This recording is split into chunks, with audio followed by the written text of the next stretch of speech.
This is the Inverse Trigonometric Functions tutorial. In this tutorial, I'm going to teach you 5 different methods of solving inverse trigonometric function problems. And the easiest way for me to teach you those is for us to just jump into the work and for you to learn as you go. So the first method that I'm going to teach you how to solve these problems using is the unit circle method. So what we're going to do is use a unit circle to determine the degree measure of the angles with the given sign. I'll go ahead and bring in a unit circle here so we can look at it directly. So in our first problem here, we're asked to determine the degree measure of the angle with the sine value of root 3 over 2. Now if you recall from when you learned about trigonometric functions, the sine value is the y value here on the unit circle. So we're looking for all the y values that have a value of root 3 over 2. So we've got one right here at 60 degrees. And we've got another one right here at 120 degrees. And those are the only two spots on the unit circle, the only two angles in standard position that generate a sine value of root 3 over 2. So what we know here is that a 60 degree angle will generate a sine value of root 3 over 2, and a 120 degree angle will generate that same sine value of root 3 over 2. So no matter how many rotations you do about the circle, going by that degree measure will generate a sine value of root 3 over 2. So our answer here for the first problem is a 60 degree angle plus n, some number of rotations about the circle, times 360 degrees. So that covers this 60 degree angle. You could go 60 degrees, or you could go 60 degrees plus some number of rotations about that circle, and you'll always end up back at 60 degrees, whether you do one full rotation from 60 degrees or two full rotations from 60 degrees. And so is this function right here. 120 degrees plus some number of rotations about the circle, n, times 360 degrees. Alright, so those are our two answers for A. Now let's take a look at the second part, B here. A sine value of negative root 2 over 2. So there are two locations on the unit circle where you can have a y value of negative root 2 over 2. One right here, and one right here. So 225 degrees and 315 degrees. So again, the degree measures that would give this sine value of negative root 2 over 2 would be 225 degrees plus n times 360 degrees and 315 degrees plus n times 360 degrees. So the unit circle method for solving these inverse trigonometric function problems is pretty straightforward and easy. Try not to overthink this method. Alright, so this method is known as the calculator method. So the problem is, use your calculator to solve for the radian measures of all of the angles of the inverse trigonometric equations below. So let's take a look at the cosine here. Cosine of some angle is 0.41. And notice that it says solve for the radian measures. So it's possible that there's going to be more than one angle whose cosine value is 0.41. So the first thing we want to do for this problem is we want to find the cosine of some angle theta. That value is 0.41. So I want to take the inverse cosine of our value here, 0.41. And you want to make sure that your calculator is in the radian mode when you're doing this, because again, we're looking for radian measures. So the inverse cosine of 0.41 is roughly 1.15 according to the calculator. And remember, that's the angle that we're using. So the angle, the cosine of 1.15 radians, is going to give us a value of 0.41. So I'm going to bring in our unit circle here so we can take a look at this.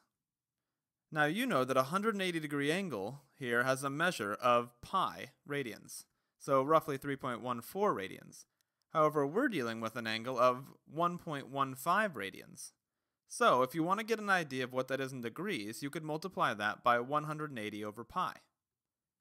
And if you did that, you'd get a value of about 66 degrees. So let me draw that angle in for you so you can see what it's going to look like. Remember, we're drawing it in standard position, so one of our rays that makes this angle is going to be along the x-axis. Its vertice is going to be at the origin. And the second ray here is going to be slightly greater than 60 degrees, so it's going to look like this.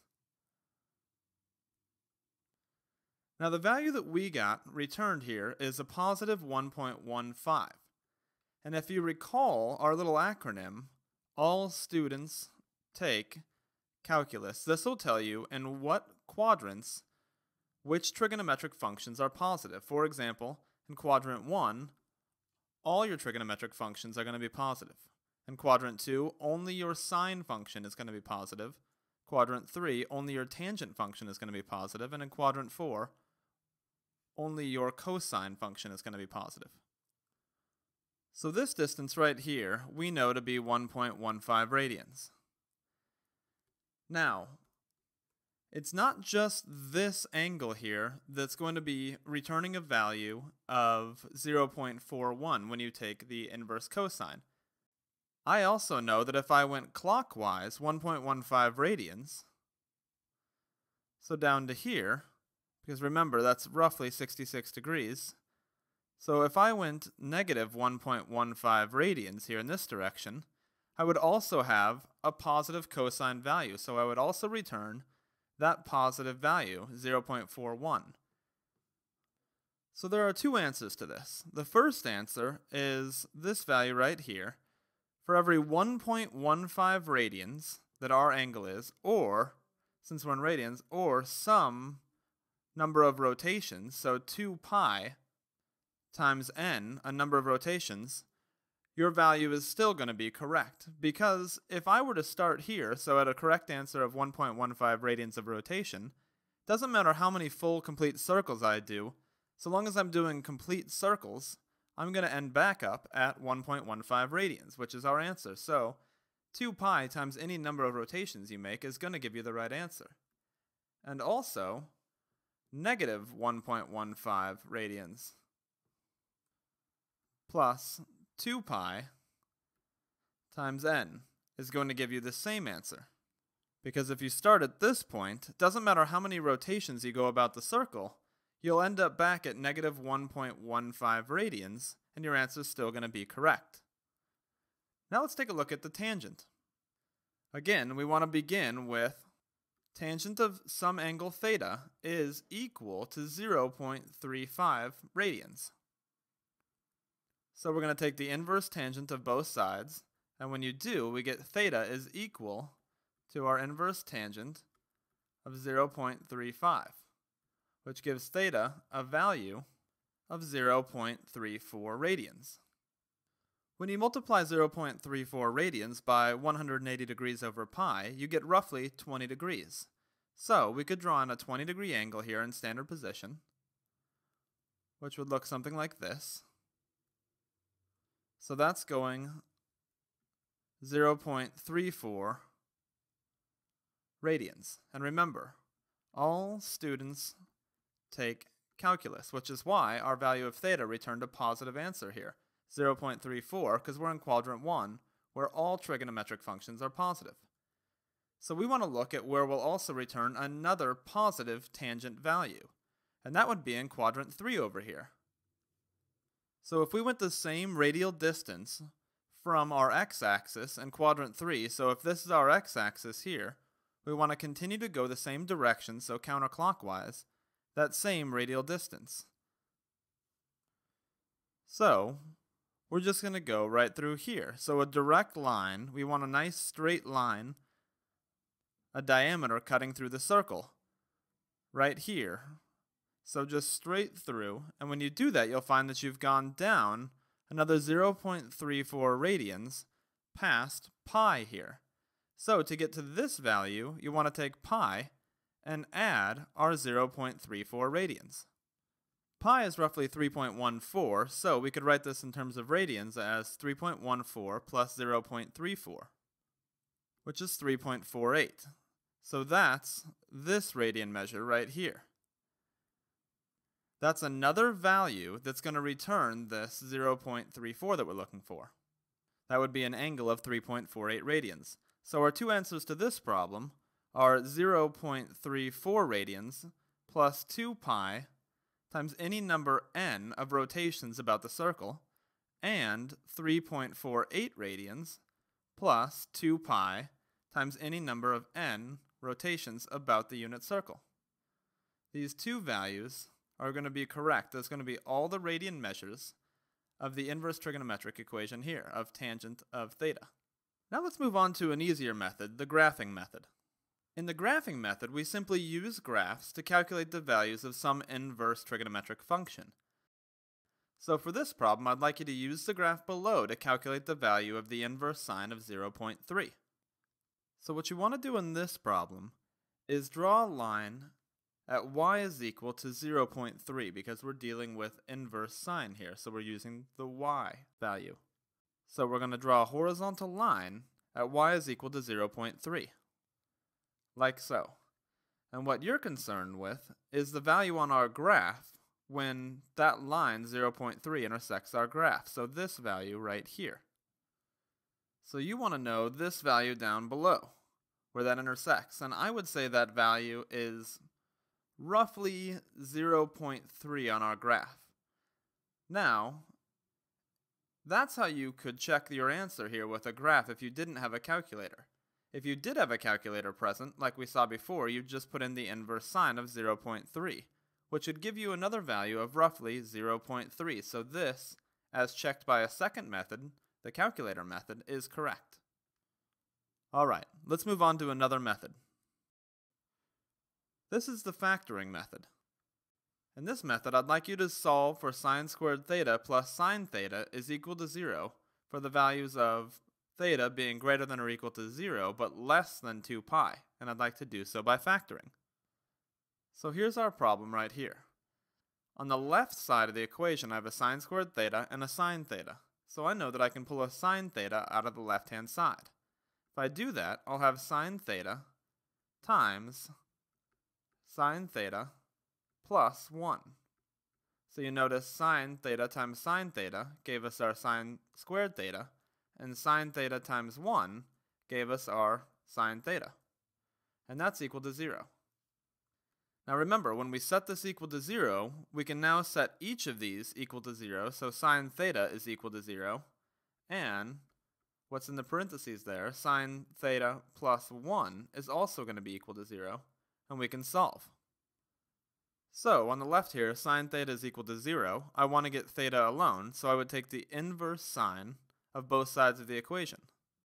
So you'd get theta is equal to the inverse sine of 0 radians. And when you check that in your calculator, you get that theta is equal to 0. So that's one of our answers by the factoring method. Now we want to get our answer on the right here. So we have sine theta plus 1 is equal to 0, so I'm going to subtract 1 from both sides of the equation. And now we have sine theta is equal to negative 1, but I want the value of theta, so I'm going to take the inverse sine of both sides. That'll cancel the sine on the left, and we'll have theta is equal to the inverse sine of negative 1. And you can plug that into your calculator. Or you could use the unit circle. I'm going to use the unit circle so that I can get an exact value. So if I were to look at a y value of negative 1 on the unit circle, I know that I'd have to go pi halves radians down. I'd have to go 90 degrees down, or clockwise on the unit circle. And if you went 90 degrees down, you'd have a value of negative pi over 2. So that's the other exact value for this problem. Now you could have just put it in your calculator, the inverse sine of negative 1, and you'd get a value of negative 1.57 roughly. That's not wrong, it's just not as exact as negative pi over 2. Alright, so that's how we solve using the factoring method. Now let's learn how to solve trig equations. The equation we're going to solve is 5 times sine of x plus 1 is equal to 2 times sine of x, and we're solving for x being greater than or equal to 0 and less than 2 pi. So I'm going to rewrite our problem here. 5 times the sine of x plus 1 is equal to 2 times the sine of x.